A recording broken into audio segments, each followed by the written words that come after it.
Hey everyone, and welcome to the start of another reading vlog. So it is currently Monday. I have no idea what the actual date is other than it's Monday, but for the past week I've not been feeling very well.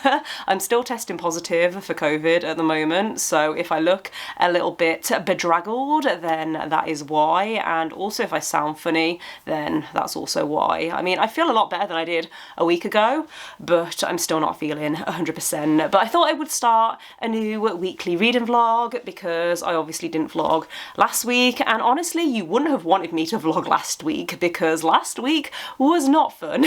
I barely read anything anyway because I was just not feeling great and I was really struggling to concentrate on anything. All I did for like 2 days was watch Friends because it was the only thing that my brain could concentrate on. I'm hoping that I feel better by the weekend because obviously it's Easter and I have plans that I don't want to cancel. But in terms of reading, I last week finished reading Jade by Fonda, and I am currently reading Jade Legacy by Fonda. So these are books 2 and 3 in the Greenbone saga, and I am currently filming a spoiler-filled reading vlog for both of these. I mean, that reading vlog has kind of been derailed a little bit because obviously I started filming it before I had COVID, and then there's like a gap in the middle where I wasn't filming because I was just not feeling up to it.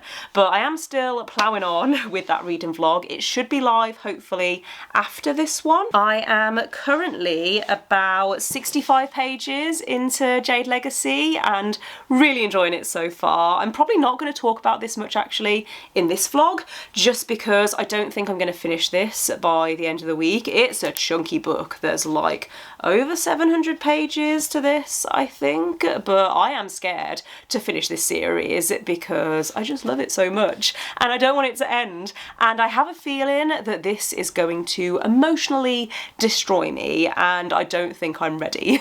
I'm also currently around 50% of the way through Mexican Gothic by Silvia Moreno-Garcia, so this was on my March TBR and I was planning to start it before the end of March, but then I didn't.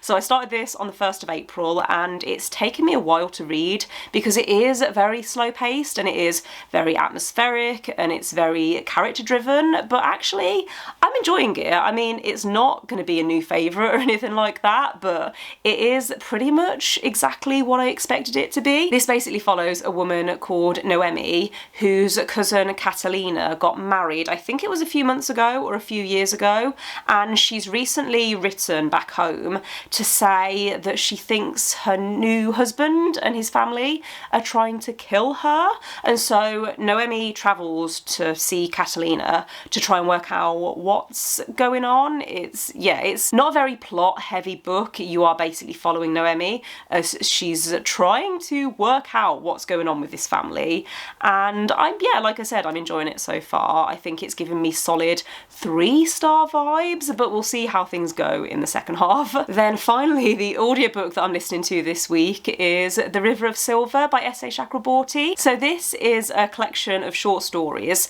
that are set within the world of the David trilogy. So for anyone who doesn't know, the first book in the David trilogy is The City of Brass, and I loved this series so much. I read all 3 books within the space of a few weeks because I could not put them down. The world building was amazing and I love the characters in this series, and it's been so nice going back to that world, and I like that there's a good mixture actually of stories that are set before the City of Brass, and then the one that I'm listening to at the moment is set during the beginning of the first book, and then I think there's a few stories that also come after the end of Empire of Gold, so really excited to carry on listening to this. I think I'm about 30-something% of the way through, so I don't know whether I'm actually going to be able to finish it this week, but I am really loving being back in that world. I think that's everything that I wanted to say anyway in this intro. My throat is not coping and I've only been talking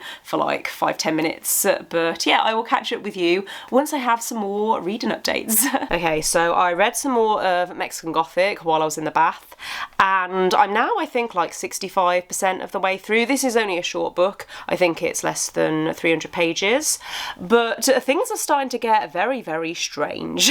And don't get me wrong, there's been a lot of strange stuff that's happened already, but things are starting to get really, really weird, and I don't know how I feel about it. I do like the main character, Noemi. At the start of the book, she comes across as a bit of a party girl because she is a socialite, and she has this very flippant way of viewing things.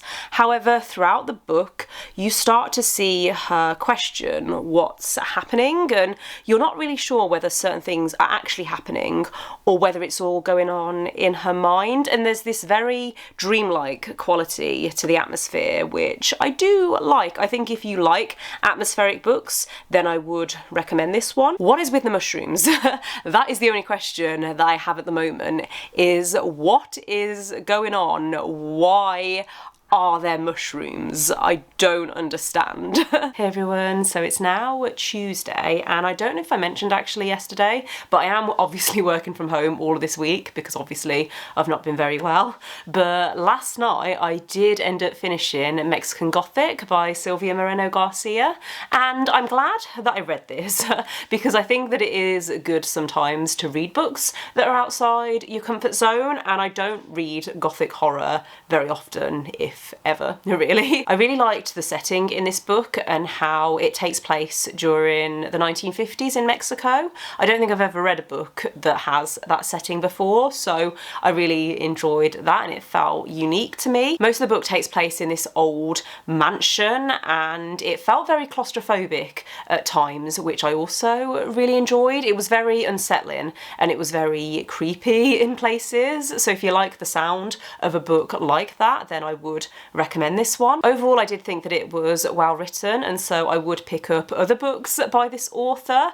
I think that just this book in particular wasn't quite to my personal taste. I feel like horror is quite a personal thing, and there were certain things in this book towards the end that I just didn't enjoy reading about, even though it was well written. It is really hard to talk about the content warnings for this book without going into spoilers, so I would recommend checking those out if you need to.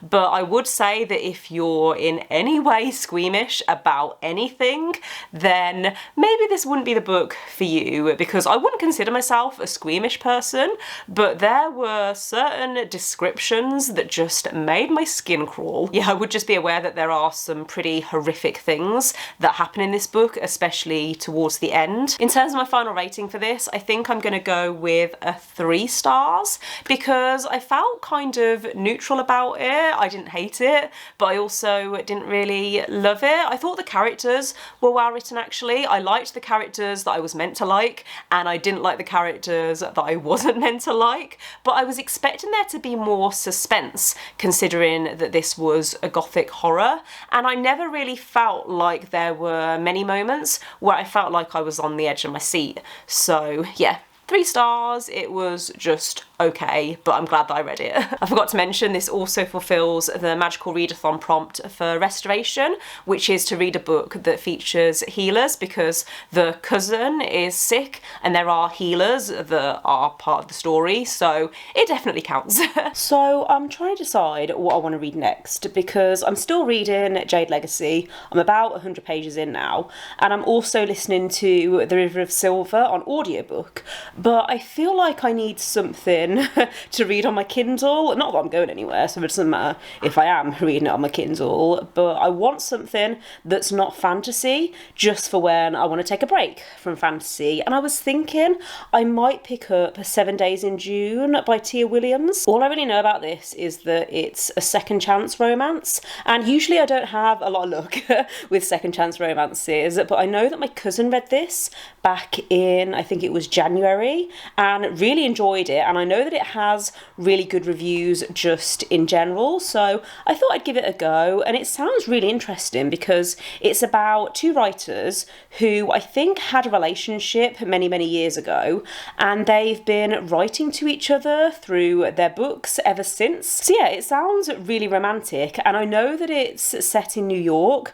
which is one of my favourite cities, and I generally love books that are set in New York, so I might make a start on this tonight and just see how far I get into it, and then try and finish it maybe over the weekend. This is on my April TBR, so I would like to try and read it this month anyway. Haven't been doing very well with my TBR this month because obviously I've been sick, but this is on my April TBR, almost forgot what month it was then. This is on my April TBR, but it's not on my Eurovisionathon TBR. So Eurovisionathon starts on Saturday, and there's quite a few books on my TBR this month that I've been saving for Eurovisionathon, so I can count it towards that readathon. But yeah, I think I'm gonna go and have a bath or a shower or something, and then settle down and read for the evening because I'm still not feeling great.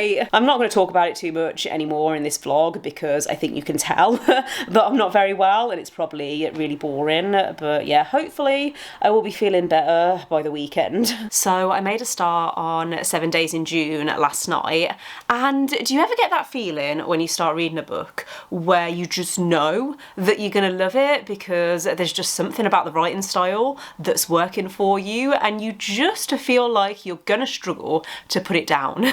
That's how I feel about this book. I'm really enjoying it so far, and I think I'm only about 70 pages in, but I was reading it quite quickly last night because I was struggling to put it down. The main character that we're following is a woman called Eva, who's a writer, and she's been writing this erotic romance series since she was like a teenager, not quite a teenager, but since she was about 19, and she's now in her early 30s. And this series is pretty popular. It's seen as being a bit trashy. That's how she describes it herself. But it has a huge fan base, basically the size of Twilight, because I think it's a paranormal erotic romance series with vampires and witches and stuff. Eva doesn't really have much enthusiasm for writing the series anymore, but she has a young daughter, a 12-year-old daughter, so she has to keep on writing to be able to support her. Eva also has a chronic illness, so she gets these really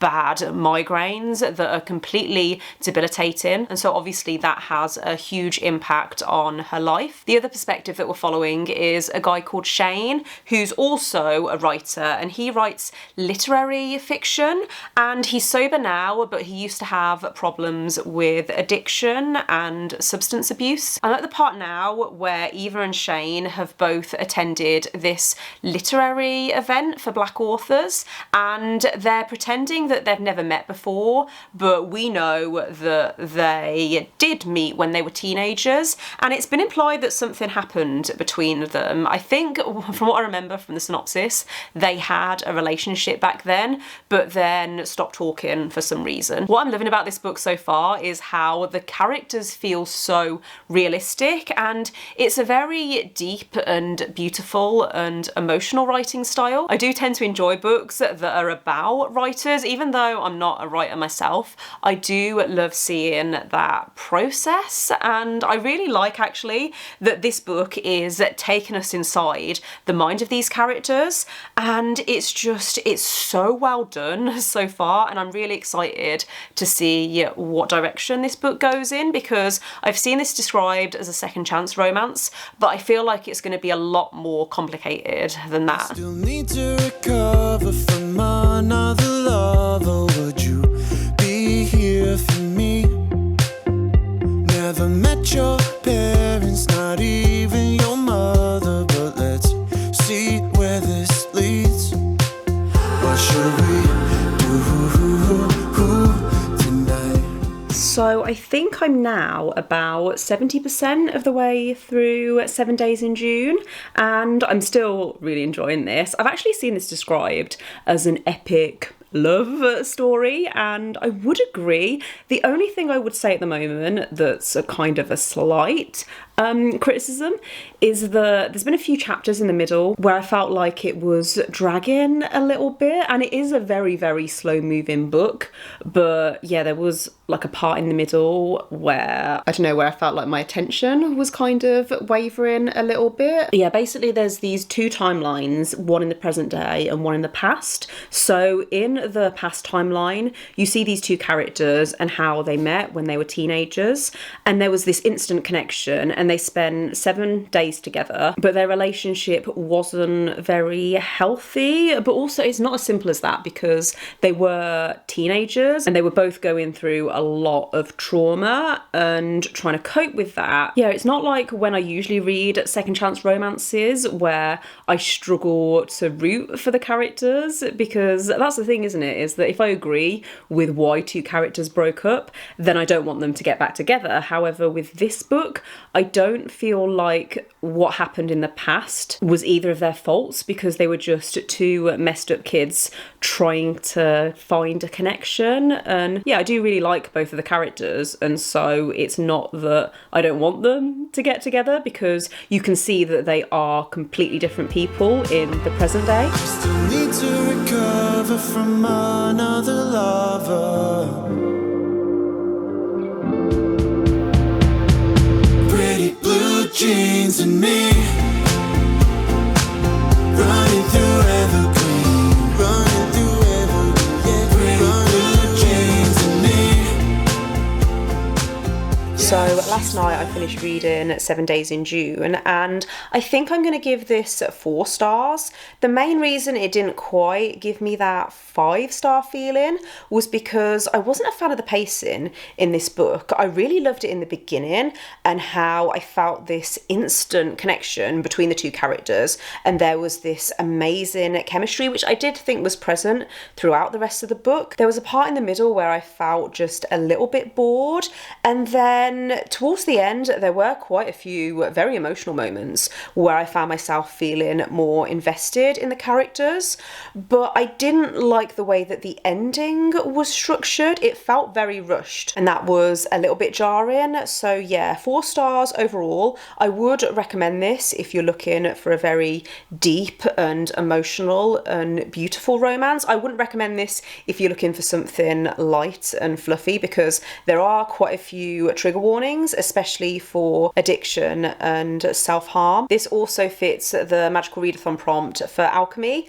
which is to read a book that features romance. So I'm pretty happy with how my reading has gone this week, because I've completed 2 prompts for the magical readathon, and I'm still reading The River of Silver by S.A. Chakraborty. I'm also, I think, around 200-ish pages into Jade Legacy, but I'm going to take a little bit of a break from that. I think I'm still going to read it like throughout the rest of the week. I think I'm going to aim for about 50 to 100 pages per day, but EUROVISIONATHON started yesterday, so I want to pick up a new book today that fits one of the countries for EuroVisionathon, and I think I'm in the mood for a thriller. So I think the next book that I'm going to pick up is The Paris Apartment by Lucy Foley, and I'm not really sure what to expect from this, because I liked Lucy Foley's other books, but I didn't love them as much as other people did, so I'm really intrigued to see what I think of this.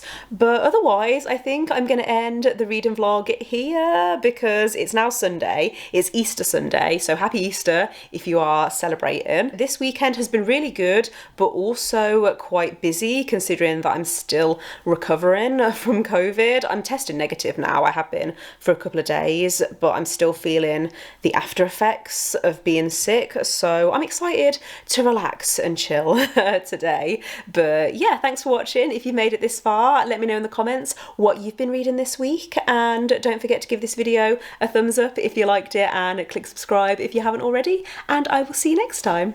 Bye.